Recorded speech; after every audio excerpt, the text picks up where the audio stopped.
Welcome to this special summer series of Afternoon Light, the podcast of the Robert Menzies Institute.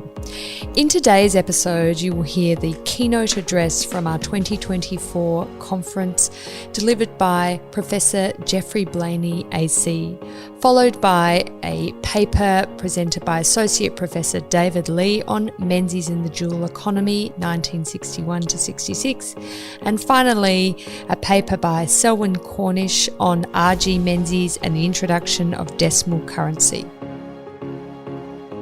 Thank you very much for the generous introduction. When I'm nervous, I don't hear very well, but it sounded most generous. Thank you very much.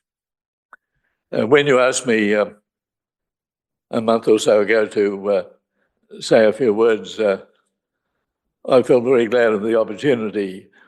There's so much interesting that can be said about Mr. Menzies, as we always called him in his heyday. And I think one of the good things that will come out of your conferences is that when the next multi-volume history of Menzies is written, there'll be knowledge on so many important details that wasn't available when Alan Martin wrote his work.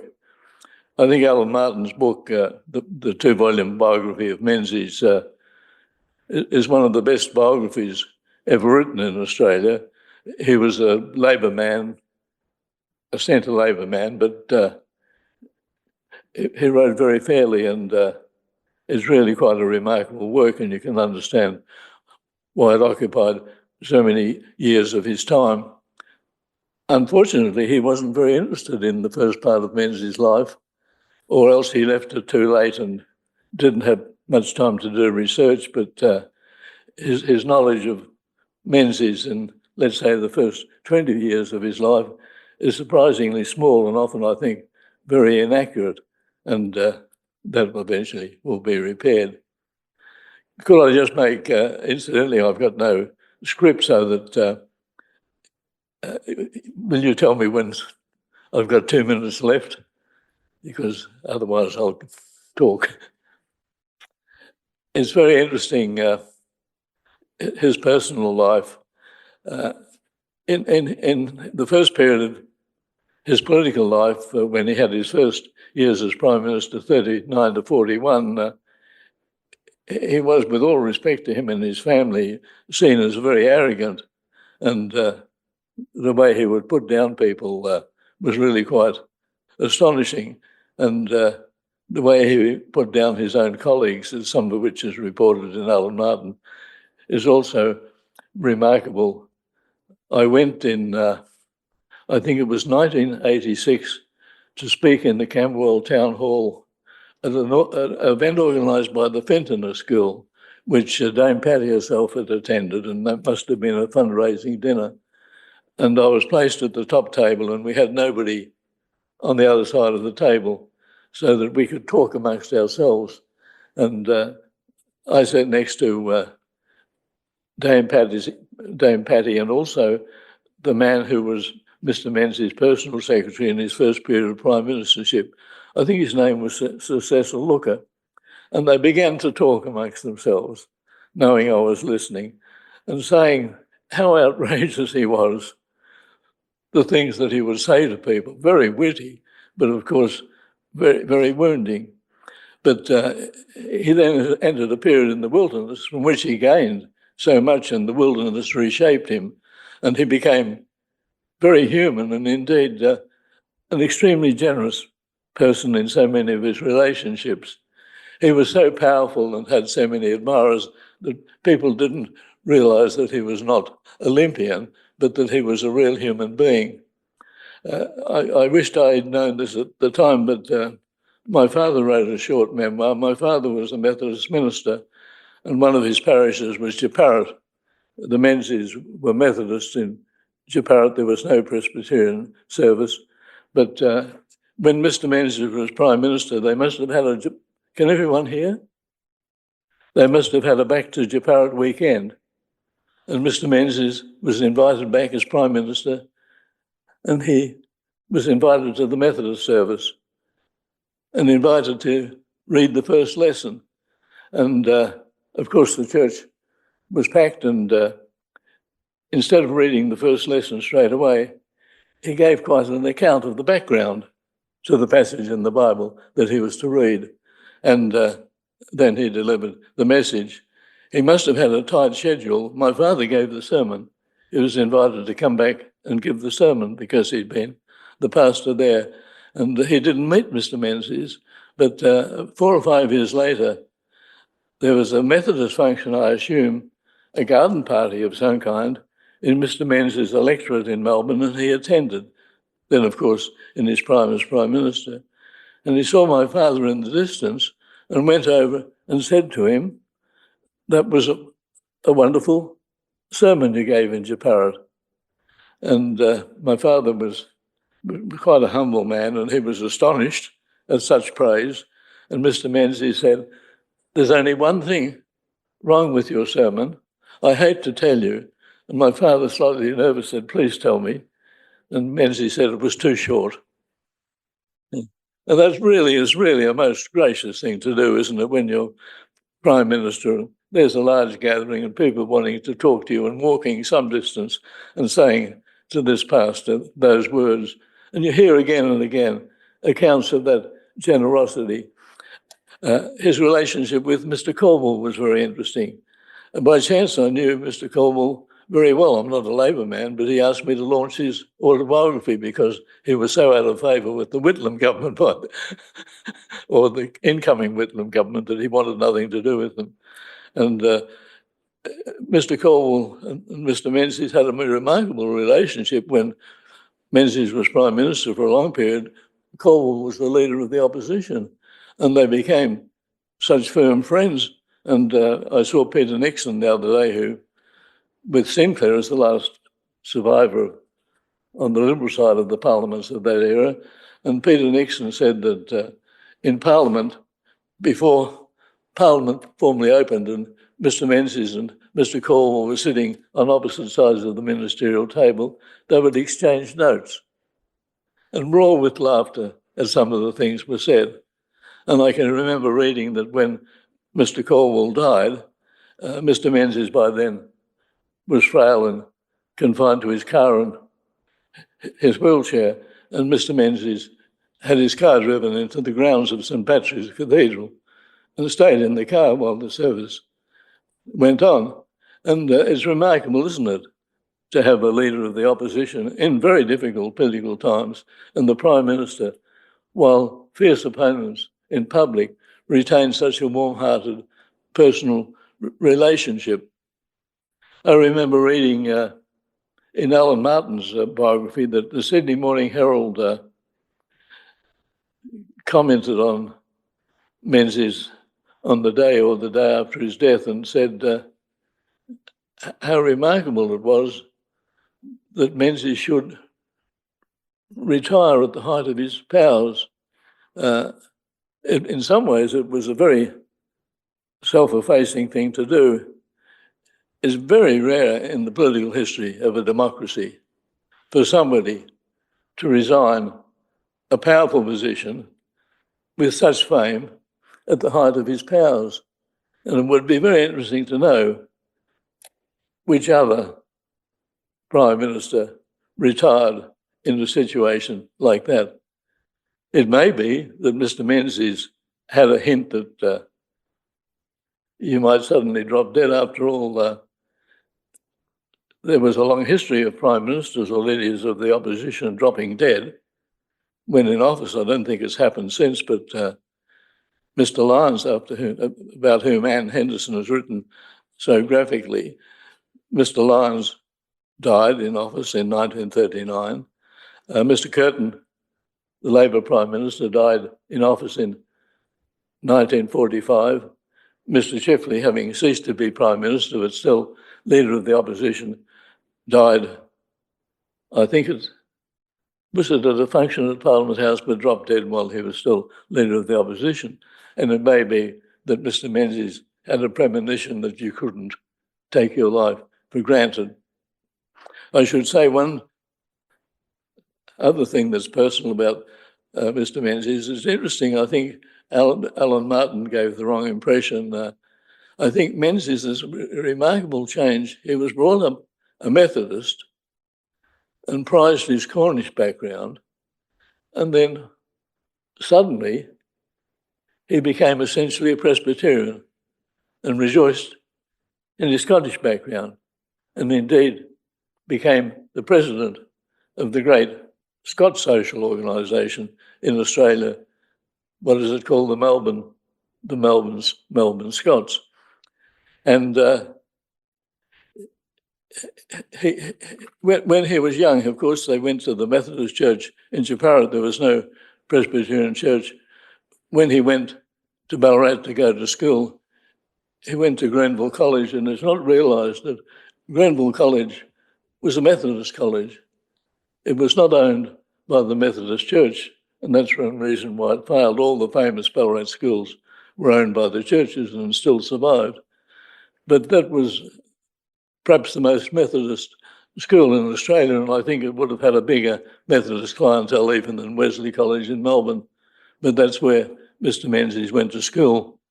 People of that day associated Grenville College with Catholic. Its most famous old boy, until Mr. Menzies came to fame, was Arthur Lynch. Arthur Lynch was a Smythesdale boy near Ballarat, went to Grenville College, went to Melbourne University, and unusually he gained a degree in civil engineering and in the arts. And then a famous journalist in London in the late 1890s, when the Boer War came on, he enlisted on the side of the Boers with a ragtag regiment that he acquired. And when he landed in London, and by then he was a member of the House of Commons for an Irish seat, he was arrested and tried for treason and sentenced to be hanged. But it was commuted immediately, I suppose, to life imprisonment, and eventually he was pardoned in 1907. And soon after, he entered the House of Commons, I think, for a 9-year period. And in the last stages of the First World War, he was raising an Irish regiment to serve with Britain on the Western Front. He was the famous old boy of this school. So the Menzies had this background, and when he went to Melbourne, he went to Wesley College, which was an astonishing thing to do, since Scotch College was only a short walking distance from where the Menzies lived, I think, at that time. So that he had this Methodist background, and then suddenly coming to Melbourne, and Presbyterianism, without doubt, was a more intellectual religion at that time than Methodism was, and I think probably had more preachers capable of a good 1 hour sermon. But Menzies thereafter became overwhelmingly the spokesperson for the Scottish in Australia. I must, before it's too late, say several points of some interest. Who was the great Prime Minister, Mr. Curtin or Mr. Menzies? I think when I was young, and for a long period, like most Australians, I had the idea that perhaps you had to give the marks to Mr. Curtin because he was a pacifist at heart. And there in the Second World War, at a most dangerous phase in the war, just before Japan entered the war, there just before Japan entered the war, Mr. Curtin wrote an article in the Melbourne Herald, which they didn't realise its significance. It was just after Christmas 1941, and the article said, "I call on the United States to help us free from any pangs with Britain." The article was published in the Herald when they realised its significance. He called on the United States to come to Australia's help. For a long time, and I think still today, that's seen as what happened, that the United States came to Australia's help because Mr. Curtin realised the danger of the war and the needs of Australia and called on the United States to help, and the United States came to help. A couple of years ago, just after George Pell came out of jail, I was on a television program with George, and he spoke so well, but he mentioned that episode because it's part of our folklore. But of course, it's completely untrue. We know for certain that the United States, having virtually lost the war in the Philippines, and General MacArthur about to retreat on his long, slow journey to Australia, we know that the American convoy that was on its way to the Philippines realised there was no hope of the convoy landing without being destroyed, the Japanese then having superiority in the air. And the convoy came onto Brisbane, and the convoy landed its troops and its munitions. General Eisenhower, incidentally, not then a political creature, was the one in the United States who arranged this, and they landed in Brisbane because Australia was vital in America's eyes as the springboard if the time should come when the counterattack against the Japanese took place, and that most astonishing invasion in almost military history, when Japan in 6 months conquered so much of Southeast Asia, was going to be reversed. So that what Curtin did then was of importance in Australian eyes. They felt somehow we had control, and we decided who would come to Australia's aid. But the event was already taking place. I think it also should be said about Mr. Menzies that in founding the Liberal Party, and presumably have had papers on this, he gave unusual precedence to women. Now, you will know the answer to this. My understanding is that it applied first only in Victoria, and I don't know whether this is true, did not apply in the same way to other branches. But in Victoria, women had half the seats, am I right, on all pre-selection committees. And that was an astonishing event to give women at that time half the seats at a pre-selection meeting. It gave them immense power. And it would be interesting, and somebody probably has done the research here, to find out whether any major democratic party in the Western world gave women such a right at that time. Somebody here probably knows the answer, but doesn't dare stand up. But that is a remarkable thing to happen, isn't it? And so many other interesting things can be said about Menzies. It's amazing that a man so British in his loyalties, although strong, of course, in his Australian loyalties, it's remarkable that he turned away or presided over the turning away from Britain as a great trading partner, and Japan. It was Japan that became the great trading partner of Australia, with Britain far behind in Menzies' period of office. Of course, it was a very long period of office. My time is up. I'll look at my notes and see if there's something of astonishing importance I can finish up with. Just finally, I think there is debate. I don't know whether you've debated the question of whether Menzies carried out successfully what people often regard as one of the main duties of a long-standing political leader, to pick his successor. He picked Harold Holt as his successor very early on, and Holt became Federal Treasurer and the most important man in the Menzies ministry. When Menzies retired, Holt immediately succeeded him and appointed new members of the cabinet, and it was a new regime. I myself don't know what Menzies should have done in that situation. Holt couldn't have become Prime Minister if a majority or a large number of people in the Liberal Party and the National Party decided in 1966 that Holt was not the man. Menzies would have realised that. The evidence is overwhelming from people who sat in cabinet with him. The evidence is overwhelming that he listened very closely to other people, and that in cabinet he was not the dominant figure one might imagine, but somebody who listened most carefully. And if Holt was not since it's seen as the likely successor, he would not have been appointed by Menzies. I became very friendly with Sir John Bunting, who was the head of the Prime Minister's Department. By chance, I was chairman of the Australian Council for the Arts, and John Bunting was a member, and we became very good friends, and he told me all kinds of interesting things. He said to me he thought that Holt already was a failure as a Prime Minister, had many good cabinet ministers, but by the time he drowned, in strange circumstances, at Portsea in 1967, Bunting, who was the head of the department, said to me confidentially, many talented people in his cabinet, but he didn't think Holt was on top.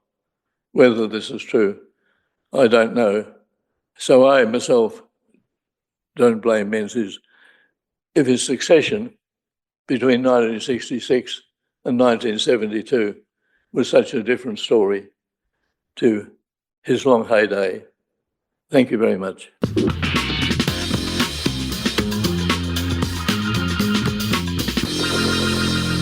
So in last year's paper, I discussed how the Menzies government took major steps in the direction of greater economic openness in the late 50s and early 60s. The first was through the 1957 Commerce Agreement with Japan.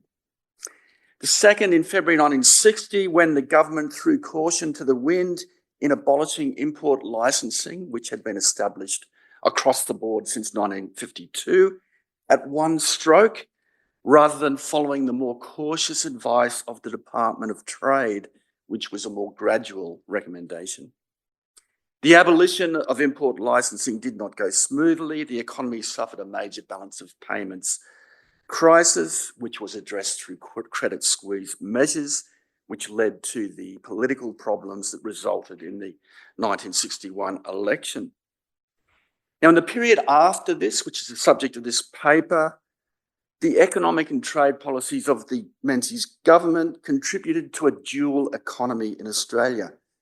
On one side, the import side, import licensing was ended, but the tariff then resumed its importance as Australia's most important protective measure and was deployed to provide protection for Australian industries. Then on the export side, one of the consequences of the credit squeeze were concerted measures to expand Australia's exports, and a major consequence of this was an export drive which produced the effort to promote mining, which encouraged policies that advanced exports of coal, of iron ore, and also of bauxite, alumina, and aluminium. Many of these subjects have been addressed in the many works of Geoffrey Blainey. So the mining boom, fortified by the Commerce Agreement with Japan and the promotion work of the Trade Department, helped to promote internationally competitive agricultural and mining export industries that balanced Australia's sheltered manufacturing industries in this dual economy. Now, John McEwen was a very important minister, the Deputy Prime Minister and Minister for Trade, and was a key minister along with Harold Holt, the Treasurer. So after the 1961 election, McEwen received Menzies' approval to address rising employment in some industries by establishing a special advisory authority separate from the Tariff Board to advise on emergency protectionist measures. And in doing this, he very much upset the chairman of the Tariff Board, Leslie Melville, who resigned in protest. Intensifying the desire of the Department of Trade under McEwen to strengthen its powers over protection was McEwen's decision not to follow Arthur Fadden as Treasurer, but to remain in the trade portfolio. It had been the custom of country party leaders to occupy the Treasury portfolio. McEwen recognised, however, the political benefits of being responsible for secondary industry as well as for primary exporting industries. Indeed, John Crawford recalled that he had pressed Menzies in 1956 to name the new Department of Trade, the Department of Trade and Industry, That didn't happen because Menzies didn't accept that title then. But from the late 1950s, trade responsibility for industry from the Department of National Development, and McEwen became thereafter the spokesman for farmers, but also an evangelist for industrial development and population growth. And later in 1964, the Department of Trade added industry formally to its title. And explicitly gained a new section called the Office of Secondary Industry, which became formally operational from 1966. Now, the tariff board under its new chairman, Alf Radigan, in the 60s, was yet to adopt a major campaign for greater autonomy from the Department of Trade. In the meantime, in the period from 1961 to 1966, this powerful Department of Trade and Industry, with Alan Westerman as its head and other protectionist officers like Alan Carmody, later to become head of Prime Minister's Department, and William Callaghan, moved tariff policy in a more protectionist direction. And it was only after Menzies' time that a decisive battle would be joined between the tariff board under Radigan, emphasising a more liberalised policy for tariffs, against the Trade Department under McEwen. But the Department of Trade and Industry under McEwen was Janus facing. On one side was the protectionist wing of the Department of Trade and Industry. On the other was its Trade Commissioner Service and the export promoting part of the department. And in the early 1960s, the Trade Commissioner Service had emerged as an important instrument of economic policy.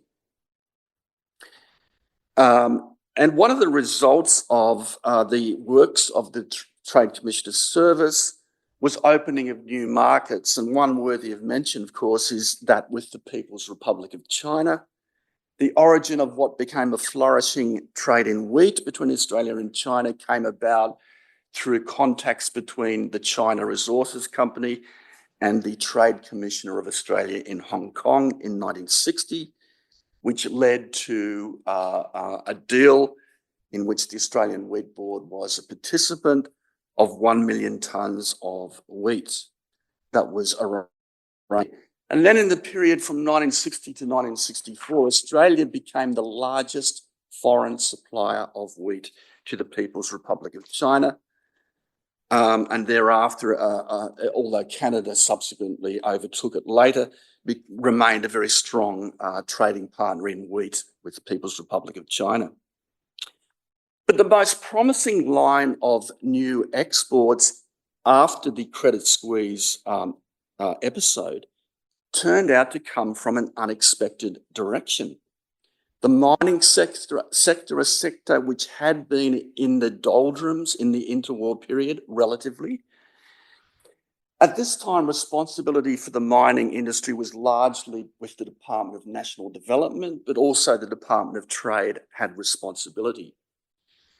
Now, both of these departments played an important role in the development of two major export industries which had been identified by a ministerial committee in the aftermath of the credit squeeze,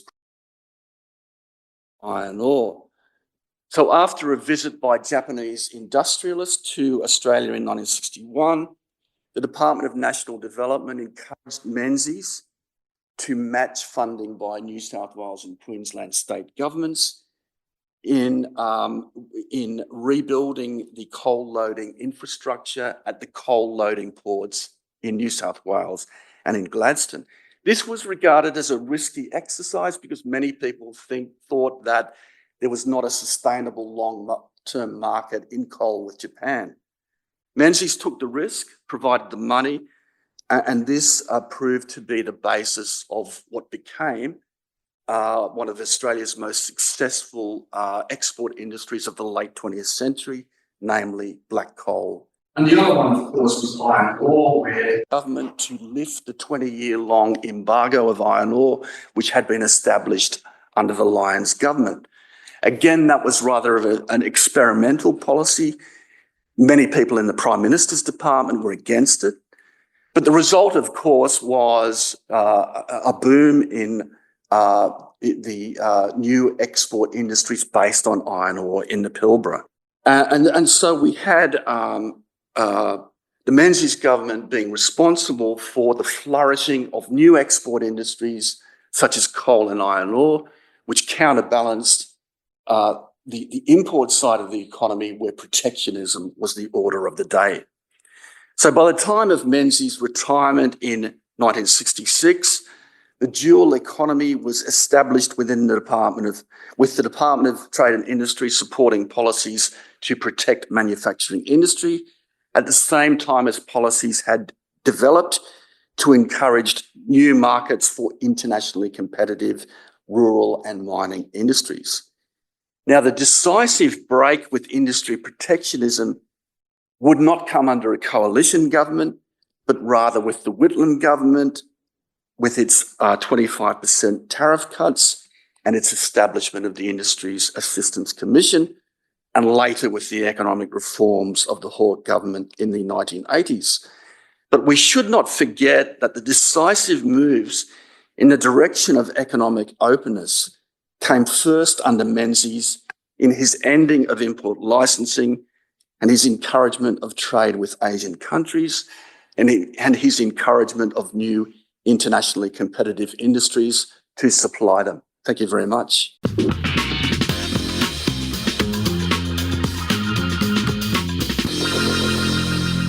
My paper discusses the adoption of decimal currency by Australia in February 1966 and the involvement of Sir Robert Menzies.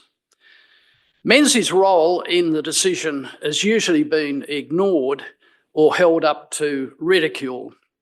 It's often thought that he regretted the decision to replace the imperial currency system by the decimal system, deciding, as he did, to retire 3 weeks before it was introduced.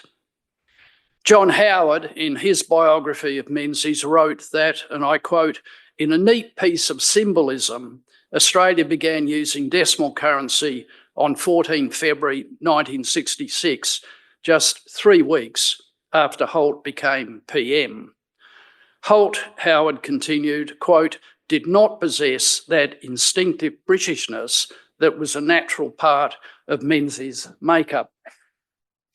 When consideration is given to Menzies' role in the adoption of decimal currency, the issue that's usually highlighted is the government's initial decision to call the major unit of the new currency the Royal. This is usually attributed to Menzies and his devotion to the royal family. Boris Shedvin, for example, in his history of the Reserve Bank, stated that Menzies, quote, "was coy about his involvement in the selection, but there is no doubt that the choice was his." John Murphy, the Reserve Bank's art curator, in an article marking the 50th anniversary of the introduction of decimal currency, asserted that, and I quote, "For the Prime Minister, Robert Menzies, who was a renowned monarchist, the change to decimal currency was softened by the initial decision to call the new unit of currency the Royal."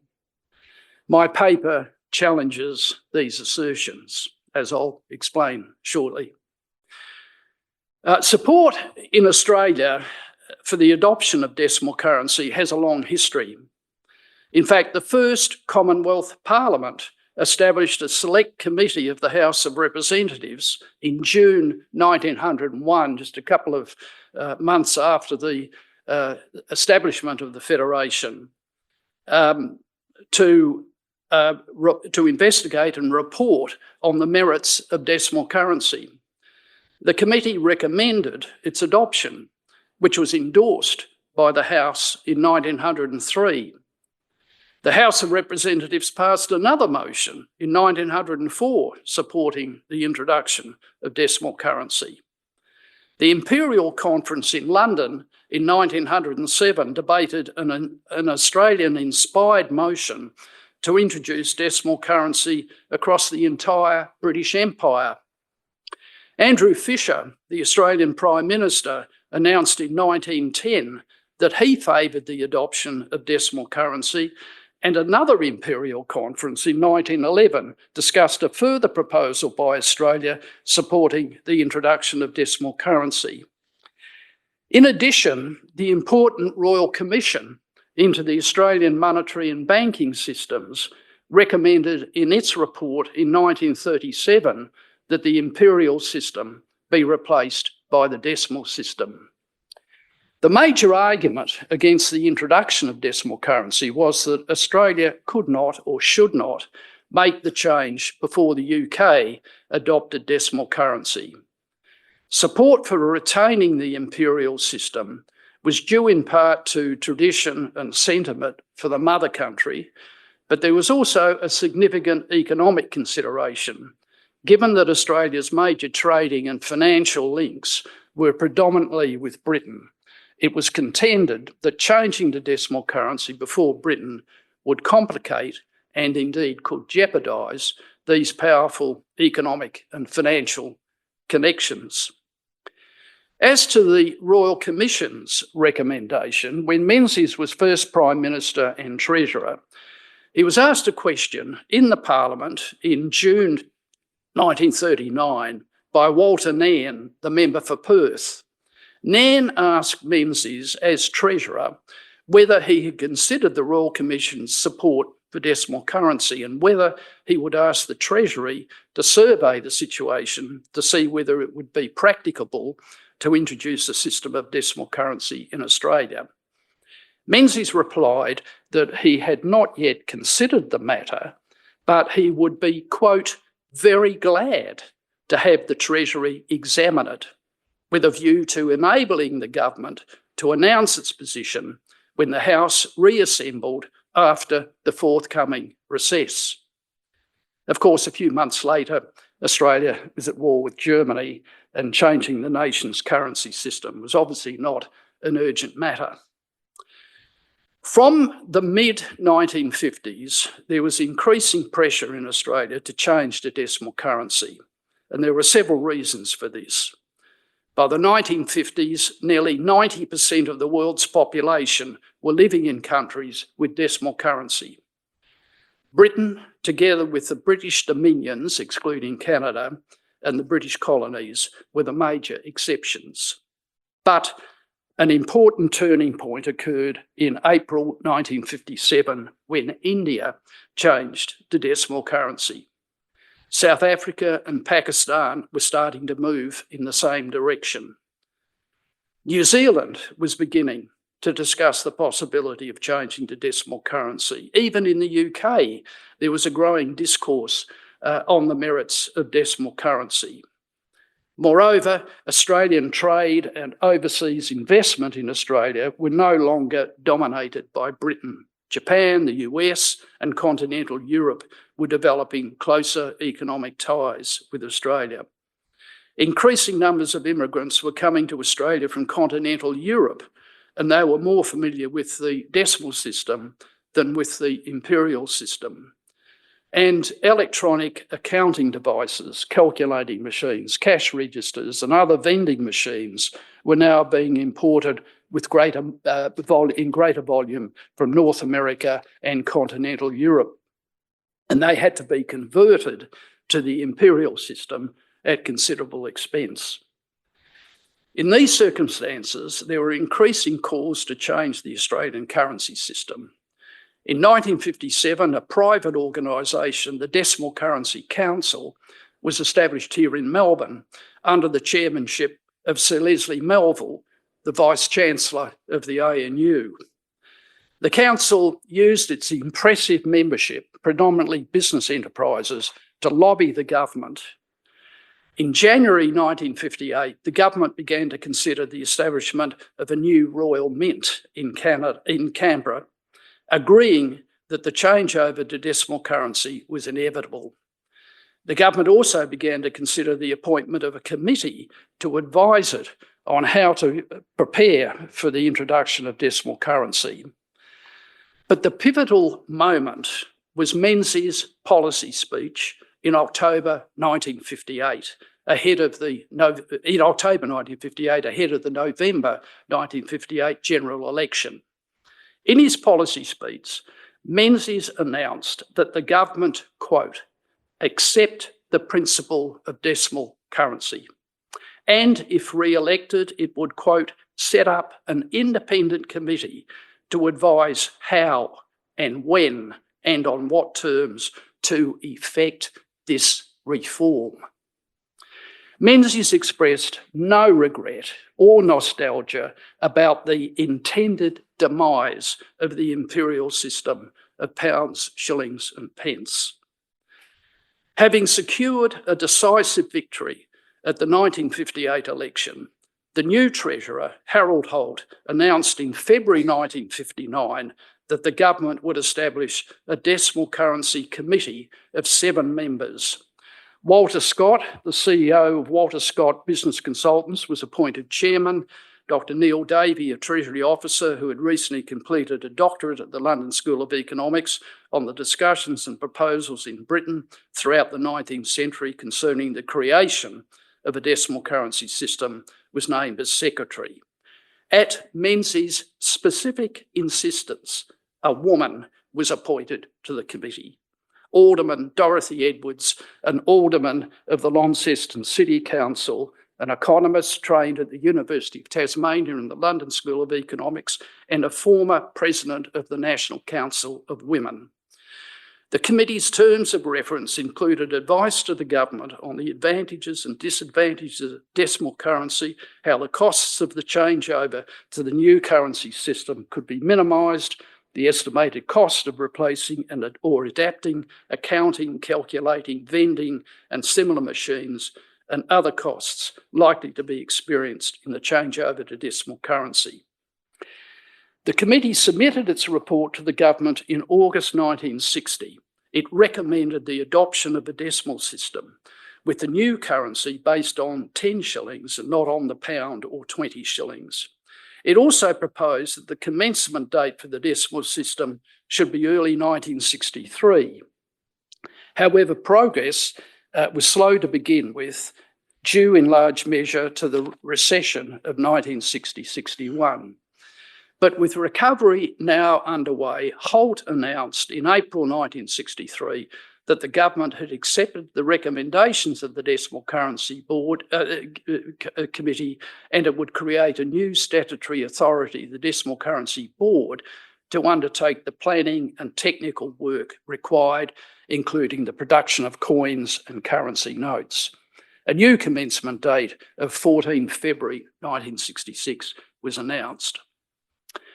Now, while it's true that Menzies was not involved himself in the management of the conversion process, after all, he was the Prime Minister and he had many other things to do, his announcement that the government accept the principle of decimal coinage proved to be the major turning point, as had been his decisive change of mind in early 1957 regarding the separation of the commercial and central banking functions of the Commonwealth Bank. Once Menzies announced the coalition's commitment to decimal currency in October 1958, the focus of attention then turned to operational considerations, including how the units of the new currency would relate to those of the existing system, whether the government would compensate owners of existing business machines, the names and designs of the new currency notes and coins, and the date for the commencement of decimal currency. Regarding the choice of Royal as the name for the major decimal currency unit, I've not been able to find in the cabinet records, or elsewhere for that matter, any evidence suggesting that Menzies insisted on that name. There were 4 cabinet meetings that discussed the name. At the first meeting on the 21st of May 1963, there was a brief discussion. Various names were canvassed, but no decision was made. More time was spent discussing possible names at the second cabinet meeting on the 5th of June 1963. Menzies is quoted in the minutes as saying that he, quote, he began with a predilection for Oster, not Oscar, Oster. But he said that has died. Several ministers supported Royal, including Shane Portridge, Charles Davidson, Alan Fairhall and Gordon Freeth. Alexander Downer Sr. said that he favoured Crown, though otherwise Royal, adding that he was, quote, flat against Dollar. William McMahon favoured Crown, or Royal in that order. Senator Henty said that he favoured Dollar, but Paul Hasluck argued that, quote, Dollar prompts too many people to anger. Freeth agreed with Hasluck. The minutes of the meeting suggest that Menzies was favouring Pound, thinking that it was understated. Holt, however, thought that calling the major unit Pound would create confusion. John McEwen, the Deputy Prime Minister, later recalled that a majority of ministers indicated a preference for Pound until they were informed by Holt that Pound would create confusion because there would be a transitional period when two different pounds were circulating. One in the old currency worth 20 shillings and the other, the new pound, worth the equivalent of 10 shillings. When announcing the dinner break on the 5th of June, Holt proposed that members would have the opportunity at dinner to, quote, chew over the various names that had been discussed. At 9 p.m, the minutes record that Holt asked members whether they supported Royal, and the answer was yes, full stop. Holt later claimed, and I quote, we selected Royal because it was distinctive, euphonious, met the technical considerations, and had an interesting historical association with British currency. Regarding the latter point, it appears that the first 10-shilling coin minted in England in 1485 was known as the Royal. There's no mention in the minutes of the meeting on the 5th of June that Menzies spoke in favour of Royal. When Holt announced after the meeting on the 5th of June that the major unit in the new currency would be called the Royal, there was immediate and widespread public criticism, including strong criticism from the Labor opposition, whose leader, Arthur Corwell, declared that Labor would change the name to Dollar at the first opportunity. As a result of the criticism, Cabinet at its meeting on the 25th of July decided to abandon Royal, though some members wanted, quote, to weather the storm and stick to Royal. After it was agreed to abandon Royal at the meeting on the 25th of July, Menzies proposed that Cabinet should delay making a final decision on a replacement name for Royal until ministers were able to consult with coalition MPs, stressing as he did that the government should, quote, not make too much of it, and insisting, quote, that we don't die on the barricades on this. We meet the party and handle it in a matter-of-fact way. It was also important, Menzies emphasised, that the party meeting was held, quote, before the House meets, that is, before the opposition can get in command of the field. Holt, however, questioned the idea of waiting for the party, claiming that the selection of a name for the new currency unit was a matter, quote, for our consideration, for Cabinet's consideration, and not theirs, that is to say, the party's. It was clear to him, and this is quote Holt, it was clear to him that, quote, we misjudged the acceptability of Royal, and our name now is to admit it and change. But Cabinet agreed with Menzies' proposal not to make a final decision on a replacement for Royal until party MPs were consulted. The decision on the name was then delayed until the middle of September 1963, and when Cabinet met on the 17th of September, members agreed that it would not be possible to sustain the name Royal, in part because of public opposition, but also because of, quote, the likely inability on the part of the government to carry the name in the Parliament when the legislative stages are reached. The minutes of the meeting on the 17th of September state the Cabinet, quote, felt that the choice for a substitute name lay only between pound and dollar, and in view of the practical difficulties previously mentioned by the Treasurer surrounding pound and the evident public support for dollar, the name dollar should now be adopted. Holt is reported as saying that there was, quote, no doubt that the overwhelming public and business and press supported dollar. He admitted that, and I quote again, personally, he preferred something else, but we must face public opinion. And if Cornwall moves for dollar in the House, we wouldn't hold our numbers. The minutes of the meeting on the 17th of September suggest that Menzies' endorsement of dollar was the result of a process of elimination. It was clear to him that there was little support for a local name, Oster, for example. There was only sketchy, his word, sketchy support for Royal, leaving the final choice between pound and dollar. And since pound was ruled out on various grounds, that left dollar. He is reported as saying at the meeting that Royal was, quote, up against the parliamentary situation and we can't resist dollar. But having said that, he proposed once more that we should ask the party to reject it, dollar, or approve it. And at the party meeting the following day, the 18th of September, it was agreed that dollar be adopted. To conclude, there's the question whether Menzies' decision to retire 3 weeks before the change over to decimal currency was motivated by a sense of regret that Australia was abandoning the imperial system. I've not been able to find any evidence suggesting that Menzies chose to retire when he did because of the decision to abandon the imperial currency system. His biographers have generally endorsed the reasons that Menzies himself gave at the time for his decision to retire.